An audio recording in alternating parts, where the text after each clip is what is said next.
Salut tout le monde, on se retrouve aujourd'hui pour un update. Ça fait 2 mois que je n'en ai pas fait, donc j'ai forcément beaucoup de livres à vous présenter. Mais on reste dans les habitudes, je vais vous en présenter 6.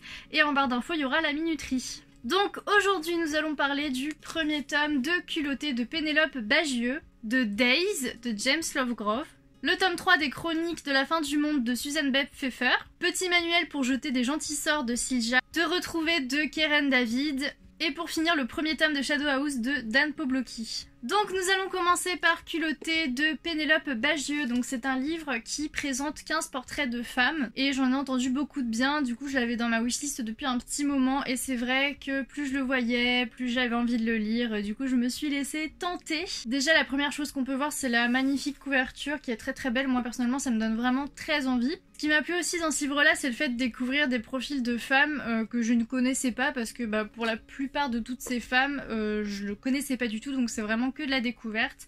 Et forcément, comme pour beaucoup, il y a des profils qui m'ont des histoires qui m'ont plu plus que d'autres.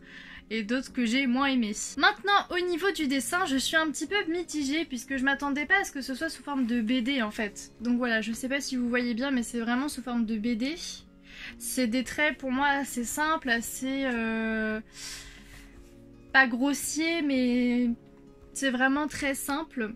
Je m'attendais pas à ça, donc c'est vrai que quand j'ai découvert que c'était sous cette forme-là, j'étais un petit peu déçue. Et on a aussi une autre forme d'illustration, donc c'est les fins entre guillemets de présentation ou de chapitre, donc c'est des jolies illustrations comme ça, et je trouvais dommage que tout le livre ne soit pas fait d'illustrations comme ça en fait. Enfin en fait ce qui me bloque un petit peu c'est le côté BD, je trouve pas ça spécialement joli. Mais bon hein, tant pis. Même si je suis un petit peu déçue visuellement du livre, je suis très contente d'avoir découvert tous ces profils de femmes et forcément je lirai le tome 2. Donc pour moi ce livre vaut un 6 sur 10. Donc nous allons maintenant parler de Days de James Lovegrove. Donc ça c'est de la science-fiction, c'est un genre que je n'affectionne pas particulièrement, mais là le concept me plaisait beaucoup puisqu'on va se retrouver dans une immense grande surface en fait, vous savez, où il y a plein de galeries, de boutiques et tout ça. Sauf que dans ce livre-là, en fait, l'objectif de vie de la population, c'est d'obtenir une carte pour accéder à cette grande surface, puisque pour y accéder, il faut être VIP. Et donc on va suivre plusieurs personnages, dont Franck, qui travaille dans ce magasin-là, qui s'assure de la sécurité. Et c'est un personnage que je n'ai pas du tout aimé, parce que je l'ai trouvé très fade, très... Même s'il s'occupait de la sécurité, pour moi il apportait absolument rien à l'histoire. Donc c'est pas des moments du livre où je prenais vraiment plaisir à lire. Et il y a le personnage de Linda, qui est un personnage que j'ai vraiment apprécié, qui elle est une cliente très impulsive, vraiment une boule d'énergie, et je l'ai vraiment appréciée parce que c'est typiquement le genre de personnage qui va faire des achats compulsifs, et c'est ce que ce livre-là veut nous dénoncer en fait. Et du coup j'ai beaucoup aimé ce personnage-là. Et de l'autre côté on va rencontrer les gérants du magasin, donc les patrons qui sont considérés comme des divinités, puisque l'objectif de vie, comme je l'ai dit tout à l'heure, c'est d'accéder à ce magasin, donc être VIP. Et c'est assez impressionnant parce que je trouve que ça reflète vraiment la réalité. Personnes comme ça sont généralement adulées. Et là ça représente vraiment cet aspect-là, mais il y a aussi de très sombres secrets, et ça c'est des choses que le public ne sait pas. Alors il y a des choses que j'ai beaucoup aimées dans ce livre-là, et des choses que j'ai moins aimées, comme le fait que ce soit assez lent, il y a beaucoup de descriptions qui sont pas forcément utiles, donc c'est un petit peu lentouillet. Mais à côté de ça on a des péripéties vraiment très intéressantes qui montrent vraiment la réalité, et c'est super. Ce qui m'a aussi beaucoup plu, c'est le concept du livre, donc de dénoncer ce qui se passe dans les grandes surfaces, de dénoncer la surconsommation, de dénoncer les grandes surfaces qui bouffent les plus petits. Et au final aussi ce qu'on peut voir grâce à ce livre-là, c'est que les individus sont prêts à tout pour obtenir quelque chose, donc par exemple un objet, mais ils sont prêts à tout dans le mauvais sens du terme en fait, dans le sens où ça devient vraiment malsain. Moi ça me fait beaucoup penser quand on voit à la télé par exemple le jour des soldes où tout le monde se marche dessus, tout le monde se court dessus, enfin tout le monde se bat pour avoir le produit, et ça me rappelle beaucoup cet aspect là en fait. Donc en conclusion, j'ai apprécié ma lecture, il y avait quand même quelques petits défauts mais c'était vraiment super intéressant, et moi qui n'aime pas la science-fiction, j'ai quand même passé un bon moment, donc pour moi ce livre vaut un 6 sur 10. Ensuite, j'ai lu Chronique de la fin du monde, le tome 3, Les survivants de Suzanne Beth Pfeffer en lecture commune avec Amandine de Meteora Books. Bon, vous savez depuis le temps que le tome 1 a été une brillante lecture. Vous savez que le tome 2 a été un petit peu moins bon, mais que ça restait quand même une très très bonne lecture. Et bien, sachez que cette lecture... Oh, ça fait trop de fois le même mot. J'ai vraiment apprécié, c'est toujours un petit peu moins bon que le tome 1, mais vraiment ça reste du très très bon travail. Donc si vous n'avez pas lu les premiers tomes, je vous conseille de vous arrêter là puisqu'il va y avoir un petit passage de spoil. Maintenant d'ailleurs. Donc dans ce livre là en fait ça va être la rencontre entre deux personnages que nous avons vus dans le tome 1 et dans le tome 2. Donc Miranda et Alex. Et dans le tome 1, j'avais adoré Miranda, je l'avais trouvée très gentille, vraiment d'une grande générosité. C'est toujours ce que je pense. Mais dans ce tome-là, je l'ai trouvée quand même un poil égoïste et un poil immature. Et à l'inverse, Alex, donc dans le tome 2, je l'avais trouvé vraiment désagréable, froid, vraiment un personnage que j'ai pas aimé. Et ici, je l'ai retrouvé mature, réfléchi, patient, enfin agréable. Donc en fait... Mon point de vue des deux personnages change dans ce tome-là. Voilà, donc c'est assez particulier. Il y a quelque chose qui m'a aussi dérangée dans ce livre-là, c'est la rencontre entre ces deux personnages. J'ai trouvé, en fait, tout simplement que l'auteur nous avait balancé cette rencontre comme ça. C'est genre, allez, tiens, hop, ils se sont rencontrés, voilà, on passe à autre chose. Enfin, j'ai trouvé que c'était pas vraiment travaillé, donc j'étais un petit peu déçue de ce côté-là. Mais heureusement, on a quand même tout au long du livre de jolies péripéties inattendues. Ça rattrape quand même le coup, mais c'est quand même un petit peu camouflé par la lenteur du livre, parce que c'est vrai qu'il y a plus de longueur que dans les autres tomes, c'est un petit peu dérangeant, mais comme je viens de le dire, les péripéties valent vraiment le coup. C'est encore un tome pour moi très réussi. Et j'aimerais lire le tome 4, mais il n'est qu'en anglais et il a des mauvaises notes sur Livre Addict, donc je vais attendre qu'Amandine le lise, qu'elle me donne son avis si ça vaut le coup, que je tente de le lire en anglais ou pas. Et voilà. Donc pour moi ce livre vaut un 7 sur 10. J'ai ensuite lu Petit manuel pour jeter de gentils sorts de Silja. Alors déjà ce qui m'a beaucoup plu c'est le visuel. Donc voilà, ça fait un petit grimoire, un petit livre de sorts, c'est trop mignon. L'intérieur aussi qui est très joli, ça fait des feuilles un petit peu, vous savez, légèrement vieillies avec plein d'illustrations, c'est super joli, je sais pas si vous voyez. Parce que je ne me vois pas en fait, c'est ça le petit souci. Voilà.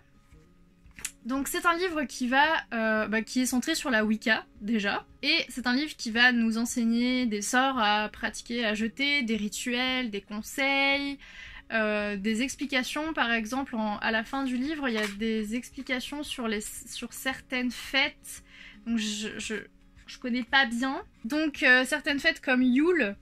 Donc comme j'ai dit, je connais pas grand chose même après avoir lu le livre, hein, parce que j'ai pas assez de connaissances, mais voilà. Alors selon moi, c'est un livre très intéressant. La seule chose en fait, c'est que je ne crois pas à la sorcellerie. Et je pense que quand on lit un livre vraiment basé sur la sorcellerie, donc c'est-à-dire des idées de sorts à jeter, des rituels et tout ça, je pense que vraiment que quand on ne croit pas à la sorcellerie, c'est intéressant, mais ça n'a pas le même intérêt que pour une personne qui croit à la sorcellerie en fait. C'est-à-dire que si j'y croyais, je me sentirais vraiment concernée par ce qui est dit ici. Et là du coup, comme j'y crois pas, forcément, je vais pas avoir, ce livre va pas avoir le même impact sur moi que sur une personne qui croit à la sorcellerie. Mais en tout cas, c'est un bon livre et je pense vraiment que les personnes qui y croient, je me répète tout le temps, aimeront vraiment ce livre parce qu'il y a plein de sorts, plein de rituels, plein d'idées. Il y a certaines choses qui m'ont fait lever les yeux au ciel forcément, il y a d'autres choses que j'ai trouvé vraiment très bien, des bonnes idées. Voilà, en plus de ça, comme je l'ai dit tout à l'heure, le visuel est super joli, donc voilà. Moi en tout cas je suis contente de l'avoir dans ma bibliothèque et il vaut un 7 sur 10. J'ai ensuite lu et abandonné Te retrouver de Keren David, donc c'est un livre qui me... Il y a des moments où ça me tentait beaucoup, d'autres moments où ça me tentait pas du tout. Donc voilà, je l'ai commencé dans un moment où j'avais vraiment envie de le lire. Donc on va suivre Cass qui vit dans sa famille adoptive et son père a fait des grosses bêtises. Et du coup ça s'est su dans toute la ville, tous les journaux. Elle sait qu'elle a un frère biologique, mais elle ne sait pas où il est. Et puis un beau jour, eh bien il la contacte. Et là ça va être le moment des révélations, de la rencontre et tout ça. Donc ça m'a beaucoup plu, le début a été assez dynamique, ça m'a tout de suite mis dedans. Mais après, je me suis arrêtée à peu près à 100 pages je crois. Après c'est devenu très très lent, il n'y avait pas d'action, ça bougeait pas assez pour moi, donc j'ai commencé à perdre un petit peu patience, à me demander est-ce que je devrais continuer ou est-ce que je devrais arrêter, et j'avais la sensation, et ça quand ça arrive c'est pas forcément bon signe, j'avais la sensation en fait de déjà connaître la fin de l'histoire. Du coup au final j'ai préféré arrêter que de perdre entre guillemets mon temps, mais ça m'embête un petit peu parce que j'aurais vraiment aimé découvrir cette histoire, découvrir ce qui allait se passer. Mais au final, je pense que je me doutais un petit peu du contenu de l'histoire. Et pour finir, j'ai lu Shadow House, le tome 1 de Dan Pawlowski. C'est un livre qui me tentait pas mal. La couverture, je l'aime beaucoup, elle est très très très très très jolie. Et l'intérieur des pages aussi, c'est gris en fait. Et je trouve que c'est parfait, ça rentre bien dans le thème de l'horreur, de la jeunesse horrifique. Hey hey. Voilà.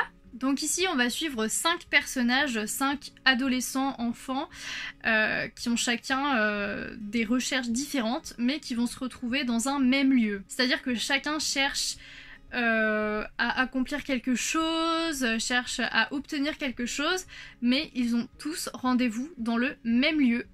Et donc pour des choses différentes, et ils ne comprennent pas. Donc ça m'a vraiment intéressée, je trouvais que la base du livre était très intéressante.